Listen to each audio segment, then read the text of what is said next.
Hello.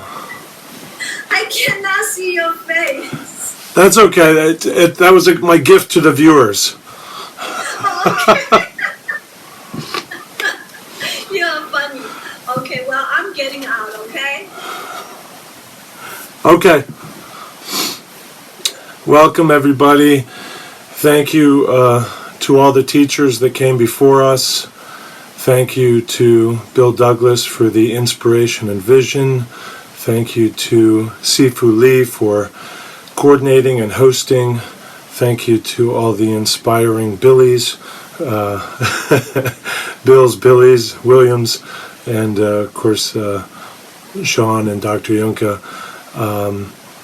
So I thought I'd practice in a very small space because many of us are finding ourselves caught up at home, maybe shunted over to the place with the best Wi-Fi or where the kids are in a separate part of the house. So I'm kind of up here in this little loft space, and so that kind of gets me into a seated practice.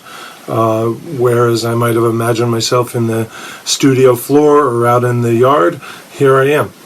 And that's okay.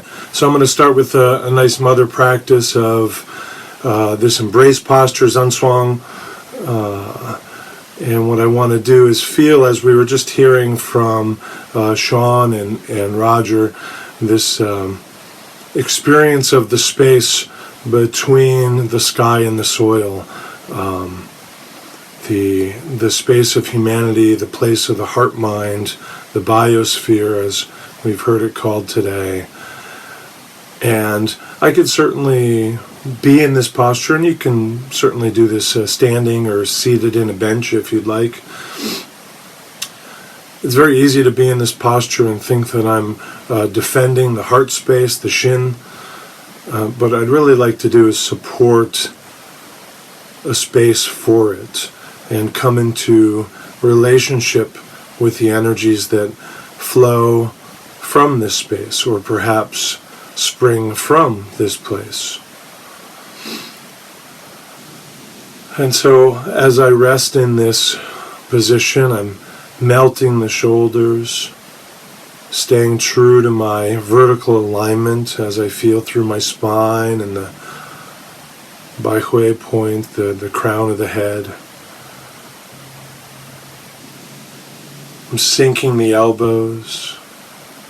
We heard soft fingers from Roger, hollow palms, buoyant wrists. And resting in this. This is a Nèi Gōng posture. So this is a posture of cultivating, collecting, which people often think of as a posture of patience, like how long do I stay here? Well, perhaps quite a while. But what I'm not doing in this posture is waiting.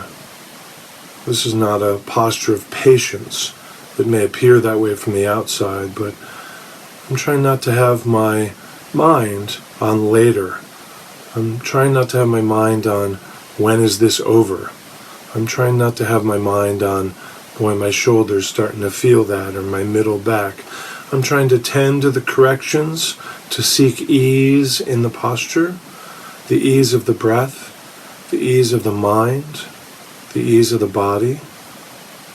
So I'm interested in having a lubricated mentality, just as we'd like to have a lubricated body, that synovial fluid and the freedom of the joints to express their ranges of motion and receive compression. Trying to have an attitude, a demeanor of easefulness and quietude. Patience is not my goal. I'm trying to be here. Inhaling through the nose. I'm going to have a slight rotation here from the forearms, which is going to move the hands, but I'm not starting the rotation in the hands, even if the forearms follow. So I'm rotating the forearms, trying to keep the elbows where they were. And so as I inhale, I'm going to draw the inhale into the lowest part of the available torso for me, and I'm going to draw it into the rear. So I have a sense of my lower back expanding outward like we might have in an embryonic breath. And as I do that, the ulnar side of the forearm is going to rotate inward. So I inhale through the nose, and I feel an expansion in the lower back, on my rear side here. And it helps to have a bunch of stuffed animals around you when you practice so that you don't become self-serious. And then exhale and return back to this space of neutrality. Next, we're going to inhale and bring the lower region forward, or expand outward from the lower region, and that radial side of the forearm is going to expand out to mirror what the belly's doing or model what the belly's doing. So we inhale through the nose. Very subtle practice. And then exhale. Now the upper back is going to expand outward, so I feel like there's space for the heart. The shoulder blades drift away from the spinal column, and the radial side of the forearm is going to rotate, we could say inward or backwards, so sort of following where the upper back is going. So we inhale,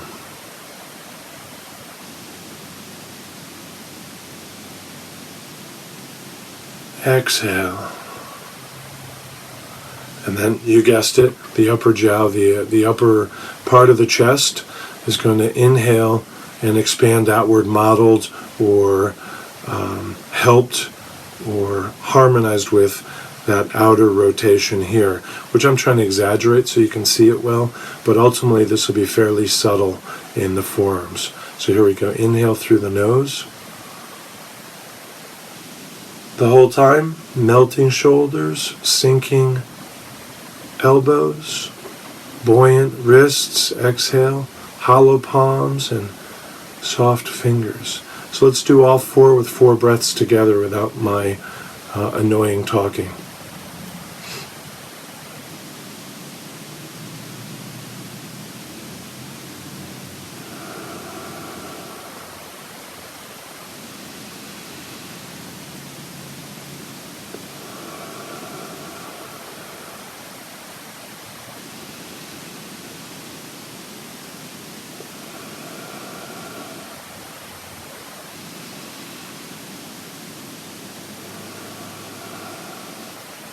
One more time. Every time we return to this neutral Zanshuang, we have this kind of return to home. So we have a little effort, a little challenge, maybe mental challenge, maybe a challenge of coordination, maybe a bit of a physical challenge, although we don't want to have strain. But we want to try and have that modulated by the breath. The breath is easeful, deep, complete, quiet, slow, gentle.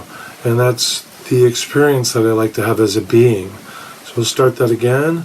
Every time returning home, inhale, exhale, inhale, exhale, inhale, upper back, exhale, upper chest, and that's my little warm-up, but I got really excited by Dr. Yunka's Wave Hands Like Clouds, and while I like to do it standing, that's not the room that I have with me, so I'm going to practice that for a moment and try and find that fullness of breath through the torso that I was just touching in on in my own practice. Wave hands like clouds. What are clouds but an exceedingly yin version of substantiality? They're all but non-extant. They're vapor. You can't touch a cloud. It moves if you bring your hands through the fogs. What are the hands but the manner by which I attempt to manipulate the world that's proximate to me? And waving hands like clouds perhaps is a lesson for us to be soft, gentle, insubstantial as we endeavor to change our world. Kind, life-giving light. And I imagine that's about our time, so I'm going to bring this into an ending here. Good. Thank you. You did great, Texadillo. Good job. Thank you, everybody. Well, thank you, Steve Watson, for your ethic and your stuffed animals. And thank you very much. And everyone, thank you for taking the lesson today. And since I can only have 6 people in the council, so I'm going to get out of myself and then bring back all